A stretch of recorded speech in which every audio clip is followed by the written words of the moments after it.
አይ ምትል ከሆነ ግን ምን አይ ወጣ እንዴት ልትደፍረኝ ነው አዴን እየነካት ያለው ዴቭ ተረጋጋ ይቅርታ ይጠይቋት ነበረ ሰማኛል አሁን ቀጥ ብለህ ትወጣለህ አለበለዚያ እገድልሃለሁ ገባህ የቱም አባሽ ያደረግሽ ነው ምን አባሽ ያደረግሽ ነው ልጁ ነህ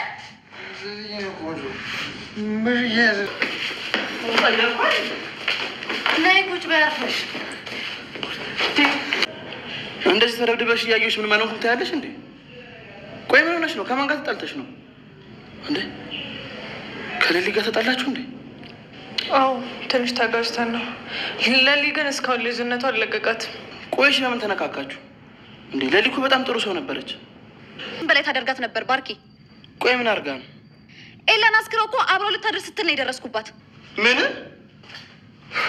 አዎ ባርኪ ባገኘችው አጋጣሚ ተጠቅማ ኤላን የራሷ ለማድረግ ነው እየሞከረች ያለችው አንቺ ኤላ ቀበጥ በቅርቡ ዋጋሽን ሰጥሻለሁ ከወንድምሽ ጋር ጥርግ ብለሽ ተጫታለሽ ከዚህ ቤት ማን ቀድሞ ከዚህ ቤት እንደሚወጣ እንግዲህ እንተያያለን ጥሩ ጠብቂ አሁን ከክፍሌ ውጪ ይወጣልሻል ከዚህ በኋላ ግን ኤላ ያጠገብ ብትደርሺ አልለቅሽም እሺ እኔ ውጪልኛል እና ካልገባሽ ምን ላድርግ አይደል አንቺ የሰው ስሜት አትረጂም የራስሽ ስሜት ብቻ ነው የምታዳምጪው ቆይ እኔ ያፈቀርኩሽ እንጂ ምን አደረኩሽ ይቅርታ ዴቭ አዴ ይቅርታ አትበይ አንቺ የሰው ስሜት አትረጂም እኔም ከዚህ በኋላ ላስጨንቅሽ አልፈልግም በቃ ዝም እላለሁ ዴቭ እስኪ እንደዚህ አድርጊ በለኝ እኔ እኮ ግራ ገባኝ እኔ እኮ አንተ መጉዳት አልፈልግም ከዚህ በላይ መጎዳት አልፈልግም በየደቂቃው በየሰዓቱ ትሰብሪኛለሽ የመገፋትን ስሜት ታውቂዋለሽ የመገፋት ስሜት ውስጤን አሳርሮታል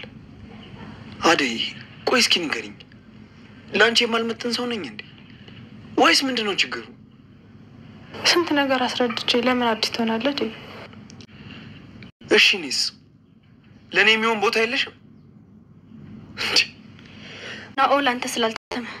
ናኦልን አንተ ስላልተመቸህ አስወጩ ብለኸኛል አስወጣዋለሁ እኔ ደግሞ አደይን እዚህ ቤት ላያት አልፈልግም ስለዚህ ሁለቱንም እናባራቸው ምን ትለኛለህ የማይመስል ወሬ አታውሪ ፍቅር ምን ትልልሽ ቆንጆ ወጪ ሂዲያት በመጀመሪያ ግን አደይ ጋር አሪያች ገገማ ገማ አልገባም ቤዛ ጋር ይሻለኛል ከወረራ አጠገብ መተኛት ከተመቸህ ሂድ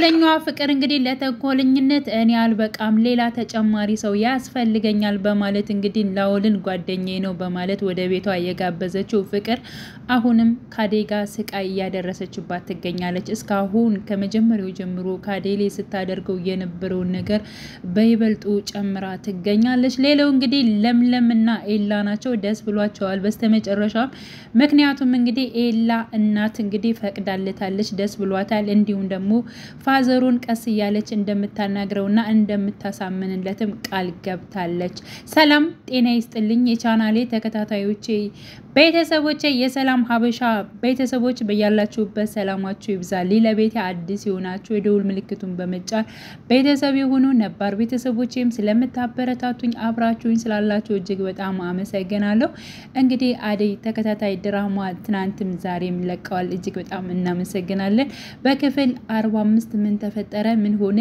ለምለም እንግዲህ ትናንትና ያው ኤላን ቤዛ አስክረው ነበረ ሳይፈልግ ብዙ እንዲጠጣ አድርገው ቀጥታ ወደ ክላስ እየጎተተች እንደወሰደችው እንዲሁም ደግሞ ልብሱን ያወለቀችበት ባለበት ሰዓት ነበር ለምለም ከቻለችው ያው እንግዲህ ቤዛ በምን ምክንያት ወደ እነሱ ቤት እንደመጣችና እንዲሁም ደግሞ ከውጭ ኤላ መንጣቱን ሰምታ አሁን ላይ ተመልሳ እንደመጣች እንግዲህ በእርግጠኝነት ለምለም ደርሳበታለች ምክንያቱም ከዚህ በፊትም ተማሪ በነበሩበት ሰዓትም እንግዲህ ለፍቅር እንደጠየቀችው ፍቅረኛዋ እንዲሆን የለምለም ጓደኛ መሆኑን እያወቀች ለፍቅር እንደጠየቀችው በባለፈው ለአደይ ስትናገር ሰምተናል። ስለዚህ ያላት ሀሳቧና ቤዛ ዋነኛ ባርኮቴን ፈልጋ ሳይሆን እንዲሁም ደግሞ ሌላ የመጣች እንደሆነች በእርግጠኝነት ተረድታለች። ስለዚህ ያን ሀሳቧን ደግሞ በፍቃድ ሳይሆን አስገድዳ እንግዲህ ለመቀጠል የፈለገች ትመስላለች። ምክንያቱም ሳይፈልግ አጠጥታ እንዲሁም ደግሞ ወደ ክላስ ወስዳ ልብሱን እያወለቀች በነበረችበት ሰዓት እንግዲህ ለምለም ከች ብላ እንግዲህ ጥፊዋን ማቅምሳታለች። ከቤት ውስጥም እንድትወጣ አድርጋ ደብድባታለች። እንግዲህ ያው ተመልሳለች፣ የጨውቃ መስላ ተመልሳለች ቤዛ ወደ ባርኮቴ። ሌላው እንግዲህ ያው ናውል ነው። ናውል እጅግ በጣም ስህተት እየሰራ ይገኛል። ምክንያቱም እንግዲህ ፍቅር አድርግ ያለችውን ሁሉ እያደረገ ይገኛል። ወደ ኩሽና የሄድና እንግዲህ አደይን ይቅርታ ይጠይቃታል። ትናንትና ባደረገው ነገር ይቅርታ በማለት ጠይቃታል። እሺ ወደዚያ አራቀበል አትጠጋኝ በማለት ደግሞ አደይ በቃ ለዚህ ጥፋቴ ደግሞ እራት እየጋበዝኩሽ ይቅርታ ብልሽ እኮ ደስ ይለኛል በማለት ጠጋ ያለ ሊሰማ ሲል እንግዲህ ዲብ መጥቷል። ዲብ ሲመጣ ለምን ትነካታለህ? ለምንስ ካደይ ትቀርባለህ? ለምንስ ትነካታለህ? በማለት እንግዲህ ዲብ መቶታል። እንዲሁም እየጎተተ ወደ ሳሎን በመውሰድ ፍቅር ይሄ ልጅ ከዚህ ቤት የሚወጣ ነገር ከሆነ አስወጪ፣ ካለዚያ ደግሞ እኔ ራሴ እወጣለሁ በማለት እንግዲህ ይናገራል። ሁሉም ባሉበት ቀጥታ ያው እንግዲህ ባርኮቴም ተቆጥቶታል። እኔ አስወጣዋለሁ በማለት እንግዲህ ባርኮቴም እጅግ በጣም ተናዶ ስለነበረ እየጎተተ አስወጥቶታል። ፍቅርም እንግዲህ ዴብ እወጣለሁ ሲል ያው ዴብን ስለምትወደው ስለምታፈቅረው በቃ ዴብ ከሚወጣ አንተ ውጣ በማለት እንግዲህ ልጁም እንዲወጣ ሆኗል። ከቤት ሲወጣ ግን እንግዲህ እነ በቀለ ደግሞ ስልኩን ቀምተውታል። ሌላው እንግዲህ ስለ አደይና ዴብ ነው። አደይ ያው ዴብ እጅግ በጣም ውስጡ በፍቅር ተጎርቷል። ምክንያቱም አሁን ላይ ምግብ አልበላም እስከ ማለት ድረስ ደርሷል እና እባክህና ቁርስ ብላ በማለት እንግዲህ አደይ ወደ ክላስ ትሄዳለች። እሱም ደግሞ ምንም ነገር አልፈልግም በማለት ይመልስላታል። ሲቀጥል ከዚህ ክላስ ውጭልኝ በማለት እንግዲህ አደይን ሲናገራት እኔን እኮ አደይ ነኝ እንዴት እንደዚህ ትናገረኛለህ? የተናገርከው እኮ እኔን ነው በማለት እንግዲህ አደይ ስትናገር እኔ በጣም ደክሞኛል፣ አፈቅርሻለሁ፣ ወድሻለሁ፣ አንቺ ግን ምንም ልትረጅኝ አልቻልሽም። እኔ በፍቅርሽ እኮ ተጎደሁኝ፣ ልቤ ተሰበረ እያልኩሽ እኮ አንቺ ምንም አልመሰለሽም አደይ፣ ምን ልሁን? እኔ ራሱ አመመኝ፣ ደከመኝ በማለት እንግዲህ ብሶቱን ሲናገር አይተናል። እንዲሁም እናቴ አባቴ እንዲሁም ደግሞ እህቴ ያለሽ እነሱ ጋር ሁኜ እኔ አንቺን ደስታ መሙላት አልችልም ወይ? ለምንድነው ለኔ የሚሆን ቦታ ያጣሹ? በማለት ያን ሁሉ ነገር ነግሬ አሁን እንደ አዲስ እንዴት እንደዚህ ትናገረኛለህ? በማለት እንግዲህ አደይ እየመለሰችለት ባለ ሰዓት ፍቅር መታ እንግዲህ አቋርጣቸዋለች። እንዲሁም ደግሞ አደይ ውጪ ብላ ፍቅር አስወጥታታለች።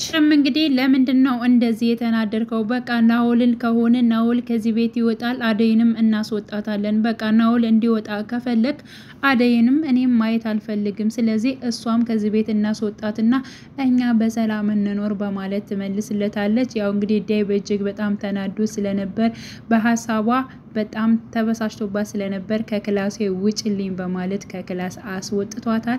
ሌላው እንግዲህ ቤዛ ነች። ቤዛ ያው ፊቷ ተበላሽቶ ስለነበር ከክላስ መውጣት አልፈልግም፣ ምግብ አንጭልኝ በማለት እንግዲህ ከክላስ ውስጥ ምግቧን በመብላት ቁጭ ብላ ያለች ሊዲያ ትመጣለች። ምን ሆኖሽ ነው ፊትሽን ፊትሽን ባርኮቴ ነው ወይ እንደዚህ ያጋጭሽ? እሱ ባያጋጭሽ እኔ ያጋጭሽ ነበረ በማለት እንግዲህ የተለያዩ ቃላቶችን ስትናገር ነበረ።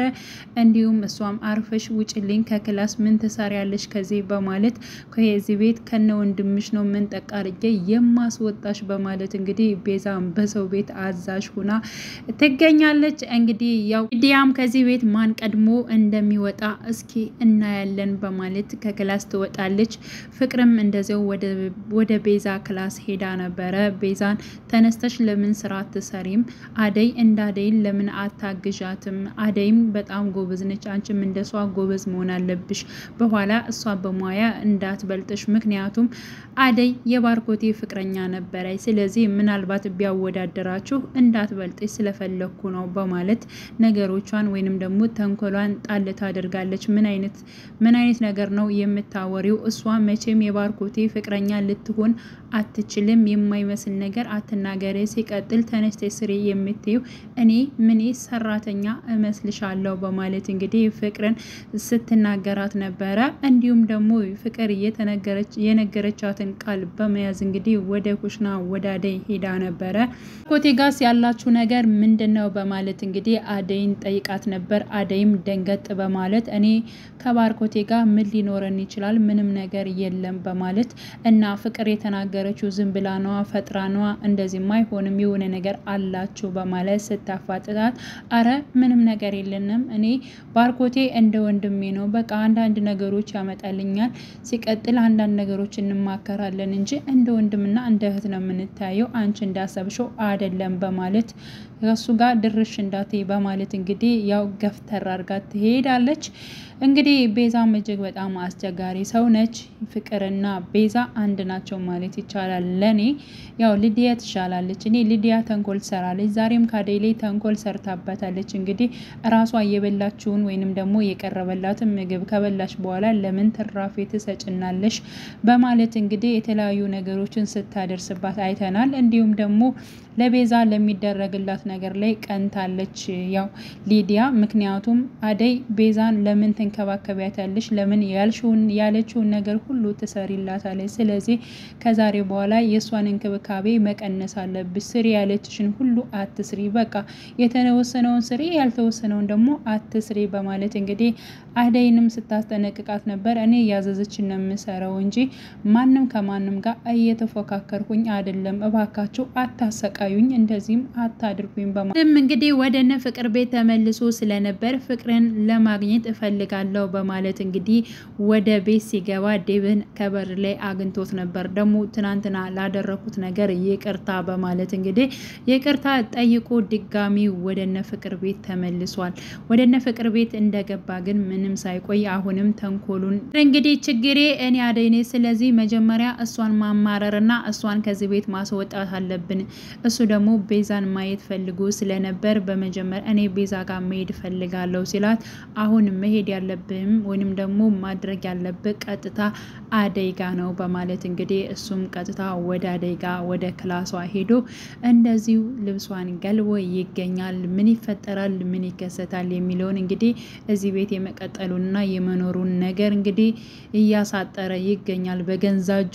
ስለዚህ ከዚህ በኋላ በእርግጠኝነት እዚህ ቤት የሚቀመጥ አይመስለኝም በይቅርታም የሚመለስ አይመስለኝም እንግዲህ ሁላችንም በጉጉት እንጠብቃለን ውድ የቻናሌ ቤተሰቦች በያላችሁበት ሰላማችሁ ይብዛልኝ መልካም ጊዜ ተመኘውላችሁ